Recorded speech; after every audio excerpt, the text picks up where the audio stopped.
Welcome to this explainer. Today, we're tackling a massive structural hurdle for any organization looking to scale their artificial intelligence, the build versus buy dilemma. This is part 6 of a comprehensive 10-part tutorial called Introduction to MLOps for IT Professionals. If you're in IT management, this specific segment is built entirely for you. We're going to break down the fundamentals of how to actually implement MLOps in your environment, and we're focusing on the absolute biggest capital and operational decision you're ever going to make regarding your machine learning infrastructure. Just to quickly ground us before we dive in, today's insights come straight from Virtualization Options LLC. They're a premier technology research, education, and advisory organization based out of Colorado. Everything we're talking about today is drawn directly from their in-depth analysis of Chapter 6 of their MLOps guide. The goal here is to give you a highly focused, practical understanding of these core concepts without rehashing any of the basics we covered in previous chapters. All right, let's get right into this strategic briefing. Here is our roadmap. First, we'll look at the infrastructure dilemma. Second, building open source stacks. Third, buying managed cloud platforms. And finally, we'll wrap up with the evolution strategy. Let's kick things off with part 1, the infrastructure dilemma, and choosing your MLOps foundation. As an IT leader, you're faced with a pretty stark choice. And honestly, it goes way beyond just picking out the coolest data science algorithms. It's about how you build a rock-solid foundation. This core decision basically pits open source flexibility directly against the raw speed of a managed cloud.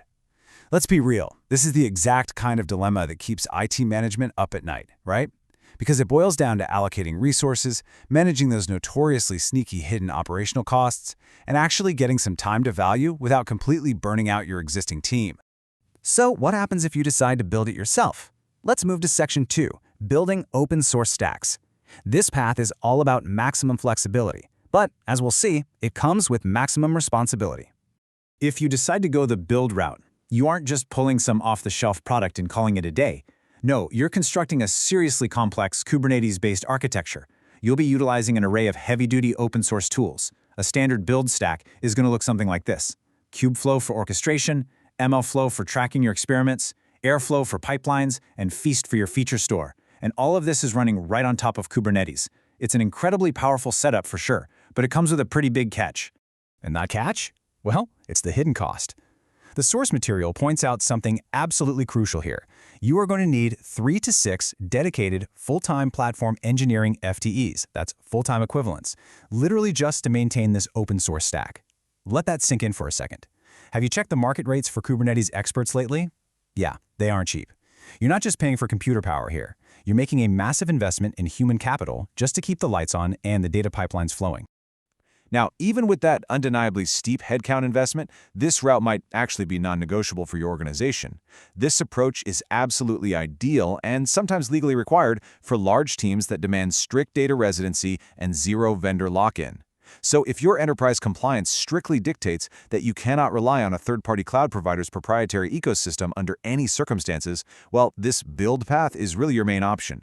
Maximum flexibility? Absolutely, but maximum responsibility. This brings the ultimate trade-off into perfect focus. On one side, the open source build gives you total flexibility, but demands those high-maintenance FTEs. On the flip side, the managed cloud buy path gives you blazing speed to value, but you have to accept a certain level of vendor dependency. It's the classic IT balancing act. Which brings us neatly to Section 3, Buying Managed Cloud Platforms, specifically integrated end-to-end MLOps platforms. When we talk about buying an MLOps platform, we're primarily looking at the major cloud providers. According to the research, the heavy hitters in this space are AWS SageMaker, Azure ML, and Google Vertex AI. These platforms essentially hand you an out-of-the-box ecosystem. They are fully integrated from end to end, kind of acting like an easy button for teams that need to move quickly. It is perfect for organizations that want to start seeing immediate returns on their machine learning investments without having to hire a small army of platform engineers first. But hey, nothing in IT is truly free, right? By opting for a managed platform, you are training that massive staffing requirement for 2 very specific things: a higher per unit compute cost and definitive vendor lock-in. You are playing in their sandbox. That being said, a lot of pragmatic IT managers are more than willing to make that trade. Why? Because the faster time to value means you can actually deploy models and prove your business impact right away, instead of spending half the year just trying to stand up your infrastructure. So how do you bridge the gap between these two extremes? Let's look at Section 4, the Evolution Strategy, a pragmatic roadmap for IT leaders. How do you actually make the call on Monday morning? Well, the definitive advice from the source provides a fantastic, concrete roadmap. Start, managed, evolve, open. It is a really clear two-step process you can implement today. Step 1, begin with a cloud-native platform like SageMaker, Azure ML, or Vertex AI just to get that immediate speed to value. Then Step 2, as your team matures or as your specific compliance and flexibility needs change, you systematically migrate over to open-source components. You absolutely don't have to overcommit to a massive, expensive build on day one.